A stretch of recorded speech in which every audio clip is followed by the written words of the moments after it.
அனைத்துலக சினிமா ரசிகர்களுக்கு சினிமா கொட்டகையின் அன்பான வணக்கம்.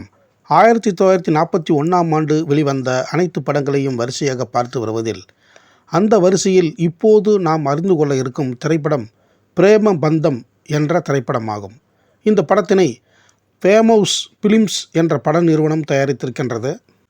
பகவான் என்னும் இயக்குனர் இந்த திரைப்படத்தை இயக்கியிருக்கின்றார்.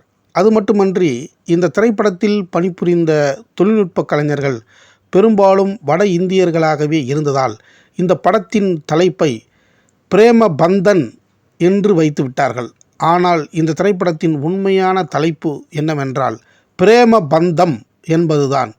இனி இந்த திரைப்படத்தின் கதை சுருக்கத்தினை பற்றி பார்ப்போம். அனந்து லலிதாவை விரும்புகிறான். நீலா என்ற பெண் அனந்துவை ஒரு தலையாக விரும்புகிறாள்.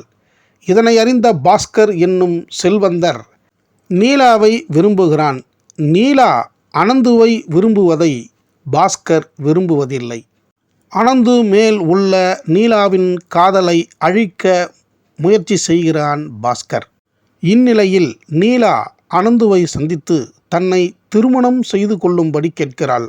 ஆனால் அனந்துவோ தான் லலிதாவை மணக்க இருப்பதாகவும் உன்னை நான் காதலிக்கவில்லை என்ற உண்மையையும் அங்கு சொல்வதன் மூலம் மனம் உடைந்து போகிறாள் நீலா. இதற்கிடையில் பாஸ்கர் நீலாவின் வீட்டிற்கு சென்று தனது திருமணத்தை பேசி முடிக்கிறான், நீலாவின் சம்மதம் இல்லாமலேயே. அது மட்டுமன்றி அனந்து மற்றும் லலிதாவின் காதலையும் அழிக்க திட்டம் தீட்டுகிறான் பாஸ்கர். இதனை அறிந்த நீலா வருந்துகிறாள். இந்நிலையில் ஒரு கார் விபத்தில் நீலா படுகாயம் அடைகிறாள். மரணத்தில் விளிம்பில் இருக்கும் நீலா அனந்து மற்றும் லலிதாவை திருமணம் செய்து கொள்ள வேண்டும் என்று சொல்வதுடன் இந்த திருமணம் நடப்பதற்காகத்தான் இந்த கார் விபத்தினை தானாகவே திட்டம் தீட்டி செய்தேன் என்று சொல்லிவிட்டு இறந்து போகிறாள். நீலாவின் இந்த தியாகத்தை எண்ணி அனந்துவும் லலிதாவும் கண்ணீர் விடுகிறார்கள். பிறகு நீலாவின் ஆசைப்படி இருவரும் திருமணம் செய்து கொள்கிறார்கள். இதுதான் இந்த பிரேம பந்தம் திரைப்படத்தின் கதை சுருக்கம் ஆகும். தமிழின் முதல் முக்கோண காதல் கதையை எடுத்த முதல் படம் இந்த பிரேம பந்தம்தான். அந்த காலகட்டங்களில் இதுபோன்ற காதல் படங்களில் M.K. ராதா அவர்கள் தொடர்ந்து நடித்து வந்ததால் இந்த படமும் அவரை காதலின் சரித்திர புருஷராகவே மாற்றியது. அன்று இந்த படத்தை பார்த்த அனைத்து இளைஞர்களும் பெண்களும் அவரை மிகவும் நேசித்தார்கள். அனந்து என்னும் வேடத்தில் இவரின் நடிப்பு கச்சிதம் என்று அனைத்து பத்திரிகைகளும் பாராட்டுகின்றன. தமிழ் திரையுலகில் காதல் படங்களில் முக்கோண காதல் படத்தில் நடித்த முதல் கதாநாயகன் M.K. ராதா அவர்கள் மட்டுமே. ரசிகர்கள் கொண்டாடும் காதல் ராஜனாக M.K. ராதா அவர்கள் பிரேம பந்தம் திரைப்படத்தில் சிறந்து விளங்கினார். லலிதா என்னும் பெயர் கொண்ட வேடத்தில் நடித்த டி. சூரியகுமாரி அவர்களின் புகைப்படம் கூட நமக்கு கிடைக்கவில்லை. காதலுக்காக அவர் இந்த திரைப்படத்தில் உருகி நடித்ததாகவும் நல்ல நிறைவான நடிப்பை வழங்கியதாகவும் அன்றைய பத்திரிகைகள் தெரிவிக்கின்றன.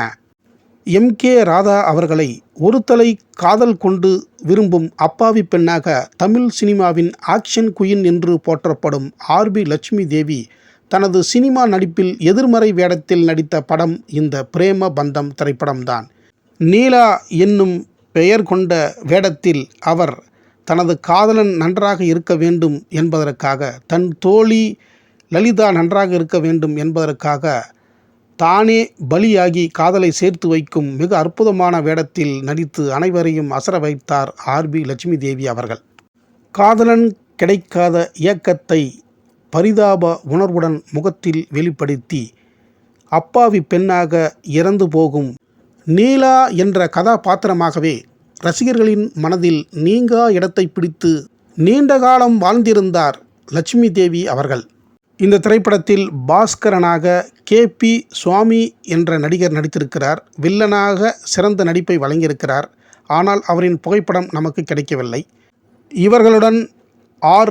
ராஜம், K.S. அங்கமுத்து ஆகியோரும் நிறைவான நடிப்பை வழங்கியிருப்பதாக அன்றைய பத்திரிகைகள் எடுத்துரைக்கின்றன. இந்த பிரேம பந்தம் திரைப்படத்திற்கு கதையை படுக் பட் என்பவர் எழுதியிருக்கிறார். S.G. கிட்டப்பாவின் சகோதரரான எஸ்ஜி செல்லப்பா இந்த திரைப்படத்திற்கு திரைக்கதையை எழுதியிருக்கிறார். பி. புல்லையா என்னும் இயக்குனர் அவர்களின் மேற்பார்வையில் இந்த பிரேம பந்தம் திரைப்படம் எடுக்கப்பட்டிருக்கிறது. சாந்திகுமார் தேசாய் என்பவர் இந்த திரைப்படத்திற்கு இசையமைத்திருக்கிறார். பாடல்களை எஸ்ஜி கிட்டப்பா எழுதியிருக்கின்றார். இந்த பிரேம பந்தம் திரைப்படம் எத்தனை அடியில் எடுக்கப்பட்டது என்ற விவரம் தெரியவில்லை. 2/8/1941 அன்று வெளியாகி வணிக ரீதியாக வெற்றி படமாக திகழ்ந்த பிரேம பந்தம் திரைப்படம் காணாமல் போன படங்களில் ஒன்றாகவே இருக்கின்றது. இதுவரை இந்த பிரேம பந்தம் திரைப்படத்தினை சினிமா கொட்டகைக்கு வந்து பார்த்த அனைத்து கலைநேச நெஞ்சங்களுக்கும் என் நெஞ்சார்ந்த நன்றியை தெரிவித்துக் கொண்டு, இனி இதே 1941ஆம் ஆண்டு வெளிவந்த மற்ற அனைத்து படங்களையும் அடுத்தடுத்த வீடியோவில் தொடர்ந்து பார்ப்போம். நீங்களும் பார்த்து உங்களின் ஆதரவையும் கருத்துக்களையும் வழங்குங்கள் என்று கேட்டுக்கொள்கிறேன். நன்றி, வணக்கம்.